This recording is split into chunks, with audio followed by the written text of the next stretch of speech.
Dolores, un jeu pour 2 à 4 joueurs, conçu par Eric Lang et Bruno Feduti, édité par l'édition lui-même. Dans ce jeu, nous allons être des naufrageurs, c'est-à-dire des pauvres pirates. Et les pirates vont devoir se répartir un butin. Butin composé des différentes cartes qu'il y a ici. Il y a 7 familles de trésors, qu'on peut reconnaître par les objets qui sont dedans et par la couleur. Il y en a 7, et dans chacune des familles, il y a des cartes de valeur 3, des cartes de valeur 2 et des cartes de valeur 1. La répartition des butins vont se faire entre 2 joueurs. Il va y avoir une répartition comme ceci, une répartition comme ça, et puis une répartition comme ceci. Les cartes sont étalées et un butin est composé de 4 cartes. A priori, ces 2 cartes-ci sont pour moi, ces 2 cartes-ci sont pour mon adversaire, mais évidemment, nous sommes des pirates, et donc nous allons essayer de nous bagarrer franchement pour avoir une meilleure répartition qui nous convienne mieux. Comment on va se disputer?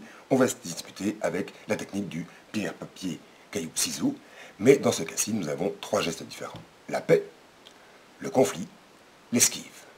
Évidemment, avant de nous partager le butin, nous pouvons négocier en disant je vais faire la paix, je vais faire l'esquive, etc., histoire de ne pas perdre les cartes qui sont là. Évidemment, je ne suis pas obligé de respecter ce que j'ai dit. Évidemment, les autres joueurs peuvent intervenir en disant que je suis en train d'embobiner l'autre joueur qui n'a pas compris que je voulais absolument cette carte-là, etc. Et donc c'est aussi un jeu de communication, évidemment. Suivant le résultat de ce combat, de ces 2 mains qui vont s'opposer au-dessus des cartes, nous allons avoir une répartition différente. Si nous avons si les 2 personnages font la paix, nous allons nous répartir les cartes comme nous l'avions dit. Si jamais nous avons quelqu'un qui fait la paix et quelqu'un qui fait la guerre, dans ce cas-ci, c'est la guerre qui gagne et qui prend toutes les cartes. Si nous avons les 2 personnages qui font la guerre, les cartes sont perdues et elles vont être défaussées.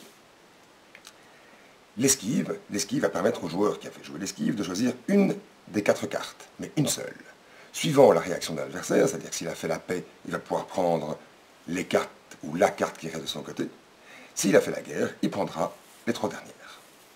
Les cartes que nous gagnons, nous les plaçons devant nous, bien triées par famille, pour que tout le monde les voit bien. Au cas où les 2 joueurs font esquive, non seulement les cartes ici sont perdues, mais chacun des 2 joueurs va devoir se débarrasser d'une des collections qu'il avait fait. Une collection peut être constituée que d'une seule carte, mais si je décide de jeter les verts, par exemple, je dois jeter tous les verts. Les différents partages des butins vont se succéder, jusqu'à arriver à la carte lever de soleil, qui sera installée dans les 15 dernières cartes de la pioche. Dès que cette carte arrive sur le terrain de jeu, le jeu est terminé et nous allons comptabiliser les points. Comment allons-nous comptabiliser les points? Nous allons prendre notre collection la plus forte, non pas par rapport au nombre de cartes, mais par rapport à la valeur qu'elles ont. Dans ce cas-ci, c'est les bleus parce que j'ai 5 points, auxquels je vais rajouter la valeur la plus basse, c'est-à-dire la rouge avec 1 point. Et donc, j'ai des 5 et 1, j'ai 6 points.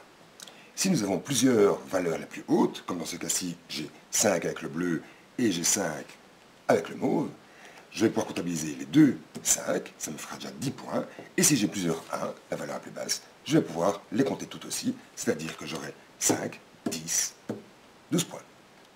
Il y a aussi des cartes et vêtements, il y en a 9 dans le jeu en tout. Nous allons en prendre 5 au hasard que nous allons mélanger avec la pioche de départ. Ces cartes événements, quand elles vont arriver dans les conflits, vont se partager exactement comme les trésors, à la seule exception près que quand je la gagne, je vais la mettre de côté et je pourrai la jouer quand c'est à mon tour de jouer. Le joueur qui totalise le plus de points a donc gagné la partie. Voilà, bon amusement!